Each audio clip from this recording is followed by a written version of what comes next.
rabbi, as he asked the question, he looks at him with great compassion and care, and he says, "The choice is yours, my son." And so it is with our relationships. We can nourish them or we can squelch them. A lot has to do with our will, then, what we want to do. Yes, it does. And in the relationships, whether we will have the strength of will to keep things confidential, or if we'll get careless and begin to tell somebody else and thereby break the trust. That's right. Yeah.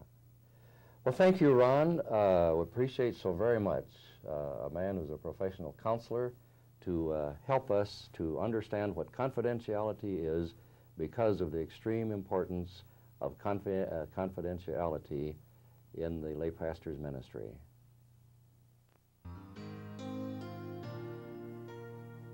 This concludes Unit 12. Please stop the tape.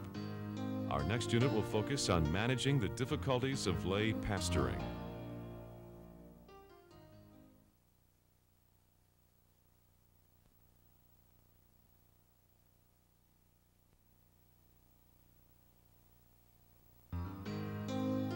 Welcome to Unit 13 of the Lay Pastors Ministry Equipping Seminar entitled Managing the Difficulties. It is inevitable that you will encounter some problems in your ministry. Through this unit, Dr. Mel Steinbronn hopes to give you some tools and suggestions on how to manage those difficulties toward success. Here is Dr. Steinbronn. No ministry is without its challenges, its problems, its threats to continuation. But if these difficulties are managed positively, the challenges and threats can be assets rather than liabilities. I've discovered that there are 7 common problems that all churches face who have the lay pastor's ministry. But these problems become discouragements, but then when they are prayerfully and positively managed, they can actually make one's ministry stronger. So there are these 7 difficulties or struggles, problems, whatever we call them, challenges. The first is some people think they do not need a lay pastor. When you call them, they will respond with saying, "I don't know just what this is, but I don't think I'm interested." This won't happen very much, but it does happen occasionally. And the reason for that usually is that they do not understand the purpose. They don't know how good it feels to have somebody who loves them, who cares about them, and who is praying for them. I think of one lay pastor. Her name was Nellie Pratt, and she experienced this resistance. She was assigned one family in the early 40s. The husband and wife were. They had 2 teenage children. And when she called them to ask about making an appointment with them, she got the response that they were not interested and that they wouldn't have time really to fit somebody else into their busy lives. But Nellie Pratt, bless her heart, in her inimitable way, said to this woman, and I wouldn't do it this way, and not many others would, but Nellie would. She's unique, and we are all unique in our own way.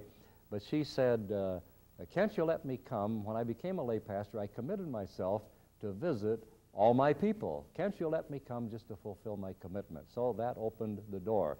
She went and visited this woman whose husband was at work and the 2 children were in school.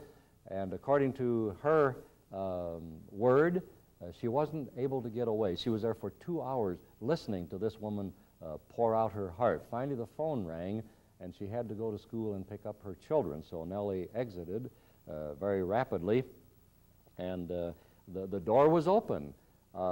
She went back at other times when the whole family was there. It developed into a very beautiful relationship. They didn't think they needed a lay pastor. Well, if you hit a situation like this, there's a little formula that's very helpful. MP/MC. Maximum prayer. Spend a lot of time praying for these people. / minimum contact. The contacts you can go pretty slow on. The second problem is that some people are very busy and therefore difficult to contact. It has to just be accepted that some people are real busy. And in a situation like this, excessive insistence is counterproductive. But it is also true that giving up on people like this is counterproductive, and it cuts out doing what God wants us to do in tending the flock. So it calls for patience, for persistence, for sensitivity, and for balance. A balance between respect for them and respect for God's call in your life. The third problem is that lay pastors get busy and neglect their people. Lay pastors are busy people too. You are busy. And so you've neglected your people for a while, and you ask yourself the question, now what can I do? There's embarrassment, a twinge of guilt, and discouraged about knowing what to do. Marlene Wilson, in her book, How to Mobilize Church Volunteers, says in a situation like this, there are three things to do. One is review the job description or the ministry description. Look over and see what it was for sure that you committed yourself to do. And the second is to clarify the problem and be explicit about the expectations. Really focus on what the trouble is, on why it was, if it was procrastination, if it was getting excessively busy, if it was just getting discouraged with a whole lot of things, clarify the problem. The third step to take is to examine the alternatives together with the leadership. And the alternatives may be, one, to release that person from pastoring. Second, to renew the commitment. And I've found that most lay pastors want to do this. They sense that they want to complete what they started out doing, that God has called them to do this. Once they find out how to get back on the track, they're ready to pray and renew their commitment. The third alternative is to reduce or restructure the flock. Maybe there are too many. Maybe some people in there are excessively difficult. And the fourth alternative may be other possibilities which will surface in the process of talking about it. The fourth very common problem is that people have problems you can't solve. And here is a time when a lay pastor comes with this complaint that these people have problems that they just can't help them with.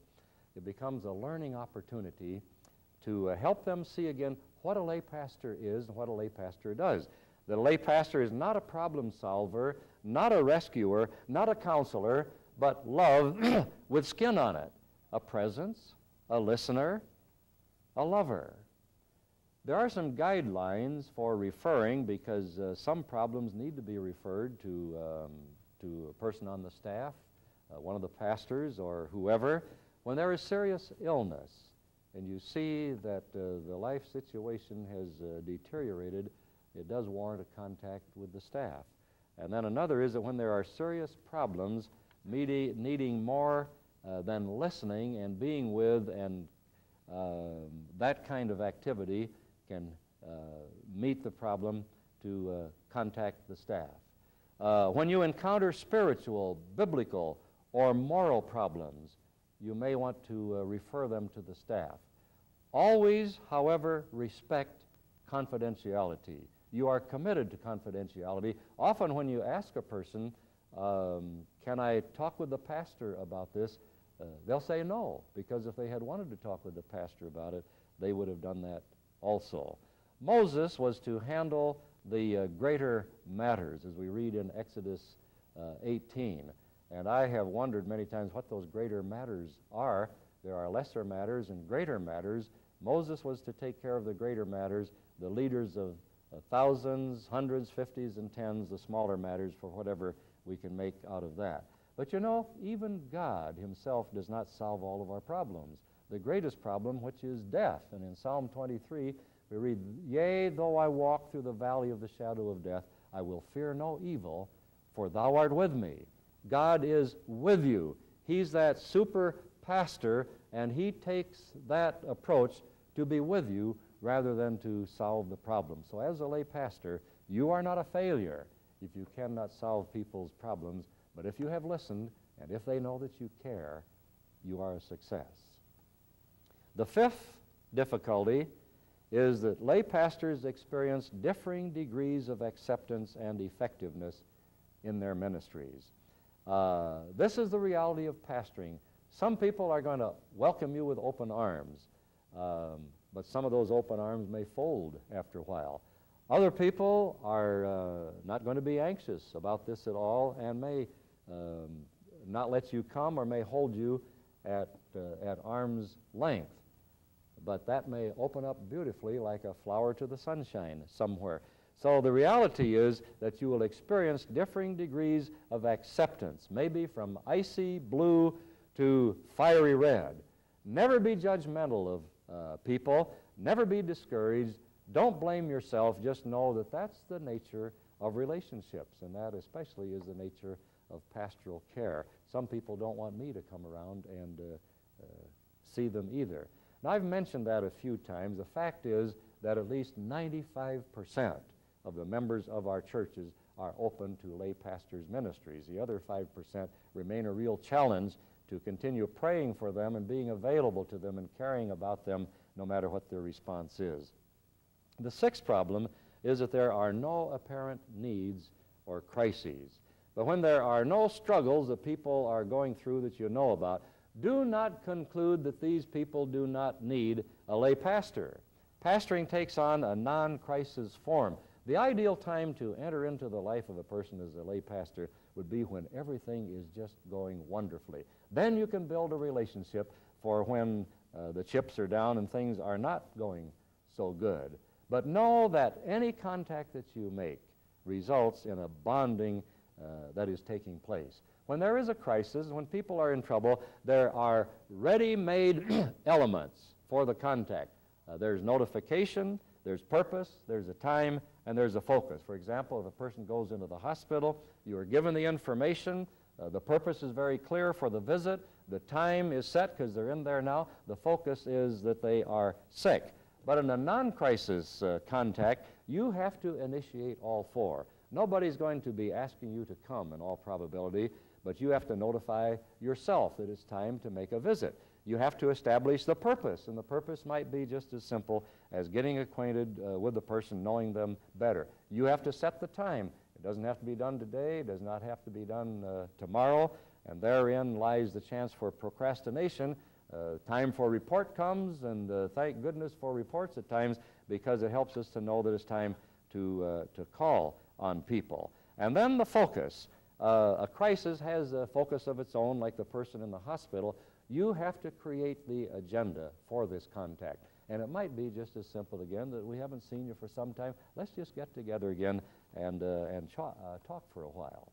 The seventh difficulty is that some people do not feel pastored unless an ordained clergy pastors them.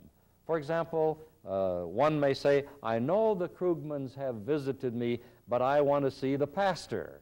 Well, first of all, be sure, if you're going to handle this right, that you believe in Ephesians 4 and the call of God upon your life to be a pastor, so that you do not feel ignored or unappreciated.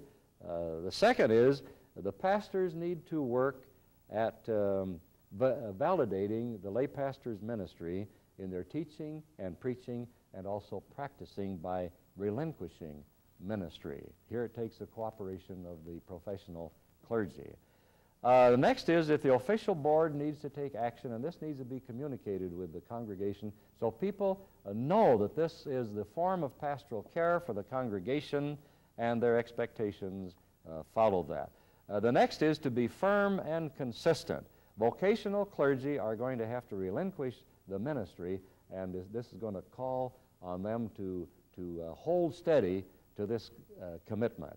And then the next is to accept the reality that some people are never going to make the paradigm shift. Some people are going to have to be double pastored, both by the vocational pastors and the volunteer pastors. But I have known many people who have been weaned from vocational pastors by a very good job of lay pastoring. Well, there are more problems to be sure, but they need to be worked at by prayer and consultation. Always accept them as challenges, and you will rise above the problems to effective fulfillment of pastoral care, a true blessing to your people.